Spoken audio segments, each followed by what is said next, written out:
Assalamualaikum warahmatullahi wabarakatuh dan salam Malaysia Madani. Tegak berdiri pohon meranti, tempat berteduh nadara jelita. Izinkan saya memperkenalkan diri, si kecil molek berhati wajah. Nur Kristina Darwisha binti Muhammad Syahidan nama diberi. Syukur atas nikmat 12 tahun usia dinikmati. Di Sekolah Rendah Arab Jain Tun Razak, ilmu dicari. MCT 2003, kod sekolah termaktub rapi. Kata orang, buku jambatan ilmu. Semakin jauh perjalanan, semakin luas pengetahuan dipacu. Buku di tangan berjudul Dugaan Kasih Ibu. Sebuah nukilan yang syarat dengan emosi, membuai perasaan menjadi sayu. Buku hasil karya karisma ini sangat bermutu. Buku terbitan Pep Publishing Sendirian Berhad ini digarap padu. Buku ini adalah dari siri Kilauan Purnama, berilustrasikan suasana di hospital dengan pilihan warna yang memikat kalbu. Dugaan Kasih Ibu dicetak kemas sebanyak 126 halaman muka surat, bertemankan sisipan 10 bab melengkapkan lagi kesempurnaan. Buku bersaiz kecil, mudah berada di genggaman. 2024 tahun terbitan, justru ianya masih hangat di pasaran. Di dalamnya dihiasi dengan gambar-gambar yang menarik perhatian. Tunggu apa lagi? Ayo bersama dengan saya ikuti kisah menarik penuh teladan. Dugaan Kasih Ibu menceritakan seorang kanak-kanak lelaki bernama Syahriman mempunyai seorang sahabat sejati, Zulian nama sebutan. Syahriman tinggal bersama ibunya, Puan Zulaikah kesayangan. Syahriman seorang anak yang baik, rajin dan penuh keazaman. Dalam era digital ini, menjadi anak yang baik lagi cerdik merupakan satu inspirasi yang menjadi keutamaan dalam dunia pendidikan. Peribadi Syahriman yang digambarkan di dalam kisah ini boleh dijadikan panduan dalam kehidupan. Syahriman sangat berminat dalam bidang masakan, seperti mana ibunya seorang tukang masak handalan. Ayahnya, Encik Razak, tinggal berasingan setelah perkahwinan bersama ibunya menemui perpisahan.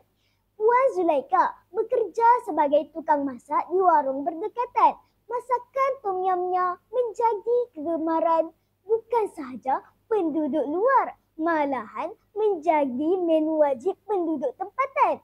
Warung mereka sentiasa dipenuhi pelanggan lantaran kelezatan masakan tom yam ibu Syahriman. Oleh kerana itulah, Syahriman bercita-cita ingin menjadi chef terkenal pada masa hadapan. Setiap hari, Syahriman akan ke warung ibunya. Hajat untuk membantu ibunya sering kali mendapat tentangan. Puan Zulaikah mahukan anaknya itu menumpukan perhatian terhadap pelajaran, kecuali pada hujung minggu. Hasrat Syahriman membantu ibunya diberikan keizinan. Ada masa-masa yang tertentu, Syahriman akan diambil oleh ayahnya sebagai penggiliran. Ketika di warung, Syahriman akan ditemani juga oleh sahabat baiknya Zulian. Inilah yang dikatakan konsep Malaysia Madani sebagai tunjang perpaduan, dan karya ini menginspirasikan nilai perpaduan sebagai suntikan perpaduan dalam kepelbagaian. Siapa sangka, siapa menduga, harapkan panas hingga ke petang, rupanya hujan di tengah hari.